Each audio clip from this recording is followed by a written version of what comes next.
Fala galera, Corinthians 1, Inter 1, jogo encerrado há pouco pelo Campeonato Brasileiro. Segue o tabu, o Inter nunca venceu o Corinthians lá na Arena Nova aí do Clube Paulista. E vamos falar um pouco aí de mais uma partida preocupante do Colorado no Brasileirão agora, aqui no meu canal, o canal do Salzano. Você chega aqui, se inscreve, ativa as notificações, dá teu like, o joinha bacana para o conteúdo subir e viralizar cada vez mais aqui no YouTube, tá certo? Bom, na escalação inicial, o técnico Diego Aguirre promoveu algumas surpresas e especialmente duas estreias nesta noite. Lateral esquerdo Paulo Vitor, 20 anos, que veio do Botafogo, e também Juan Manuel Cuesta, meio atacante, 19 anos, veio por empréstimo do Independiente Medellín da Colômbia. Vou falar rapidamente sobre esses dois jogadores. Paulo Vitor me pareceu um tanto quanto nervoso, com vontade de mostrar aí o seu potencial, mas me pareceu ainda na marcação um tanto quanto falho, e a gente também pode atribuir a falta de cobertura em alguns lances ali do Vitor Cuesta e também do Rodrigo Dourado, mas ofensivamente me parece um jogador interessante, precisa ser trabalhado, lapidado, mas a amostragem inicial me pareceu até bastante razoável do Paulo Vitor, este lateral que o Inter contratou junto ao Botafogo. Sobre o Juan Manuel Cuesta, me parece que ele foi mal escalado pelo Aguirre, pois as informações que eu tenho que ele joga aberto pela esquerda e não pela direita. E isso prejudicou um tanto quanto o futebol desse jogador colombiano aí. Me parece ter boa técnica, bastante força, mas na partida de hoje não conseguiu aparecer tanto e por isso já foi até substituído no intervalo. Portanto, essas as avaliações breves sobre Paulo Vitor e também o Juan Manuel Cuesta. Algumas certezas atualmente nessa fase do Inter. O Inter entra em campo com a obrigação, pelo menos nesse momento, de fazer 2 gols para ganhar uma partida, porque é certo, sempre o Inter é vazado, sempre toma um gol, e isso tem que acabar de uma vez por todas, porque não há campanha e não há desempenho que se sustente com um time sofrendo tantos gols como o Internacional. Hoje foi mais uma prova disso. Bola aérea defensiva. O Cuesta, por exemplo, ele marcava o Jô no início da jogada. Mas eu não sei por que cargas d'água ele largou ali o posicionamento, não acompanhou o Jô até o final e ele acaba empatando a partida para o Corinthians no segundo tempo. Pode ser que agora com o Bruno Mendes, que está chegando aí e vai estrear na quarta-feira contra o São Paulo, o Cuesta está suspenso. Ele não joga quarta-feira, mas volta no Grenal no próximo sábado na Arena.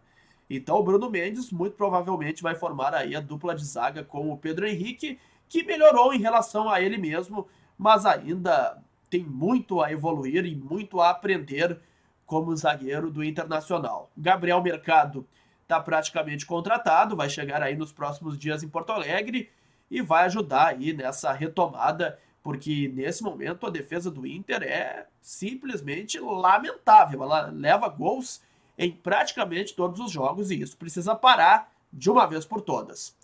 Outra questão negativamente que me chamou a atenção, e eu não vou cobrar aqui o trabalho do Diego Aguirre, pois está muito no início. Foi recém o 4º jogo que ele comandou aí no seu retorno ao Inter. Exceto a estreia contra a Chapecoense, que o Inter vence por 2-1, joga bem, perde muitas chances para até ampliar. O placar justo seria 5-6-1 naquela partida lá em Chapecó. Contra América Mineiro, Palmeiras e hoje diante do Corinthians, o Inter não foi nada bem ofensivamente. Criou muito pouco e é um sinal de alerta, pois os gols marcados foram por cobranças de pênalti. Tanto hoje contra contra o Corinthians, melhor dizendo, até me deu um branco aqui rapidamente. Hoje, gol de bola parada, pênalti assinalado pelo Edenilson, foi o mesmo contra o Palmeiras. Até teve aquele gol bonito do Rodrigo Dourado diante do América Mineiro. Eu até vou... no momento do jogo, me pareceu um impedimento claríssimo do Cuesta, em que o Jô acaba derrubando e marcando pênalti. O Marcelo de Lima Henrique nem no VAR foi, ele marcou com convicção. E eu fui buscar aí me informar e ouvir os especialistas em arbitragem. O Salvo Espínola, na transmissão da televisão, disse que o pênalti foi bem marcado. E a opinião, ela vai de encontro ao que disse o Diori Vasconcelos, o analista de arbitragem da Rádio Gaúcha. Ele disse o seguinte: pênalti bem marcado, situação de regra, Cuesta tinha posição de impedimento, isso não significa estar impedido. Observe onde está a bola quando o Jô comete a infração. Pense, Cuesta entra em jogo ativo antes de ser derrubado. Não. Pense outra vez, o que acontece primeiro? Então é questão pura e simples de regra. A infração que acontece primeiro é o pênalti, que ocorre sem bola. Cuesta não estava ativo para o jogo. Ele não disputa a bola, ele não joga a bola, ele apenas corre. É derrubado antes que a bola esteja sequer perto. Essa é a questão no lance. Diante disso, está esclarecido, foi pênalti sim. E o Edenilson, que não erra, marcou 1-0 para o Internacional, só que depois acabou sofrendo empate. Já falei aqui da defesa do Inter, que está muito mal, do ataque, e especialmente do meio-campo, que criou muito pouco nas últimas 3 partidas. E agora o Inter tem o São Paulo, quarta-feira, 9h30 da noite no Beira-Rio. O que é certo, eu já falei antes, Cuesta e Edenilson suspensos estão fora. O Bruno Mendes deve fazer sua estreia.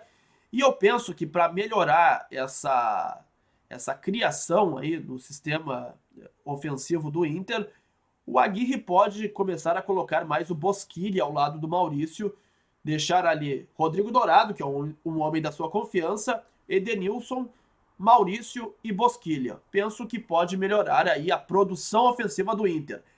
Para fechar, Patrick precisa ser afastado nesse momento do time do Inter. Não pela... Muita gente fala que ele está acima do peso. Eu não vejo assim, mas tecnicamente ele, olha, mais uma vez foi comprometedor nesta noite. Penso que ele está no seu peso ideal, mas só que tecnicamente ele não joga mais nada. Então seria o caso de passar aí por um processo de recondicionamento, daqui a pouco ficar algumas partidas fora aí para voltar no melhor do seu auge de forma física e técnica, porque até o momento ele vive uma péssima fase e está atrapalhando o time do Internacional. Assim eu vi Corinthians 1, Inter 1, pelas circunstâncias. O empate fora de casa é bom resultado, só que o desempenho precisa melhorar. Aquele abraço, boa noite, bom restante de sábado e desde já um excelente domingo para todo mundo. Valeu!